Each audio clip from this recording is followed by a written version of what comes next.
Assalamualaikum warahmatullahi wabarakatuh. Halo teman-teman, kenalin namaku Nurana Nazla Syafa Kamilah dengan NIM 231101104026 dari Prodi PGMI kelas D1. Ini merupakan tugas dari mata kuliah perencanaan pembelajaran yang diampu oleh Ibu Dr. Lairatul Usriyah MPDI Universitas Islam Negeri Kiai Haji Ahmad Siddiq Jember. Pada video kali ini, saya akan menjelaskan tentang pembelajaran paradigma baru dan istilah-istilah dalam kurikulum Merdeka yang disusun oleh kelompok 5. Nah, berikut ini pembahasan materi yang akan kita bahas pada video kali ini.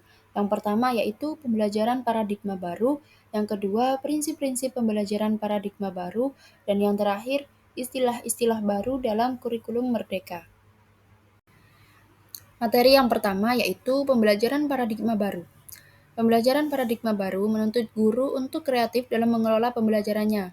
Pembelajaran pada paradigma baru didasarkan pada kebutuhan dan karakteristik peserta didik. Sesuai dengan pendapat Ray Jelut bahwa salah satu faktor utama yang mempengaruhi pembelajaran adalah karakteristik peserta didik yang meliputi pengetahuan awal, gaya belajar, strategi belajar, motivasi, dan juga minat.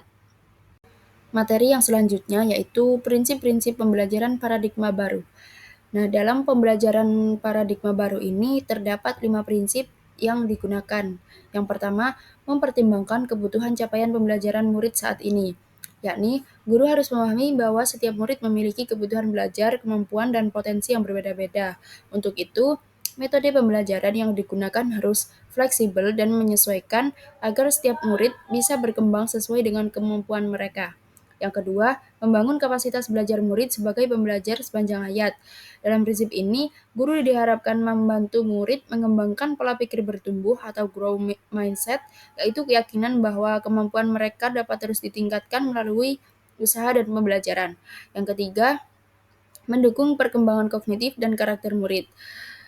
Di sini guru diharapkan dapat menumbuhkan kemampuan murid untuk bekerja sama, menunjukkan empati, menghargai proses belajar, dan membantu satu sama lain.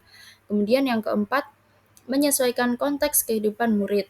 Pembelajaran itu harus relevan dengan kehidupan murid dan budaya lokal di sekitarnya agar murid lebih mudah dalam memahami dan memaknai pembelajaran tersebut. Kemudian yang terakhir, mengarah pada masa depan yang berkelanjutan. Di sini, murid dilihat sebagai generasi penerus yang akan berperan penting dalam menjaga keberlanjutan dunia. Oleh karena itu, pembelajaran harus memberikan mereka keterampilan dan pemahaman tentang kehidupan yang berkelanjutan. Materi yang terakhir yaitu istilah-istilah baru dalam kurikulum Merdeka. Dalam kurikulum Merdeka ada beberapa istilah-istilah yang baru digunakan. Seperti yang pertama yaitu Proyek Penguatan Profil Pelajar Pancasila atau yang disingkat sebagai P5. Kemudian yang kedua Capaian Pembelajaran atau CP. Yang ketiga Alur Tujuan Pembelajaran atau ATP. Yang keempat Modul Ajar atau MA. Yang kelima Fase. Yang keenam Asesmen Formatif dan Sumatif. Dan yang terakhir Pembelajaran Berdiferensiasi. Cukup sekian, hanya itu yang dapat saya sampaikan. Kurang lebihnya saya mohon maaf yang sebesar-besarnya. Wassalamualaikum warahmatullahi wabarakatuh.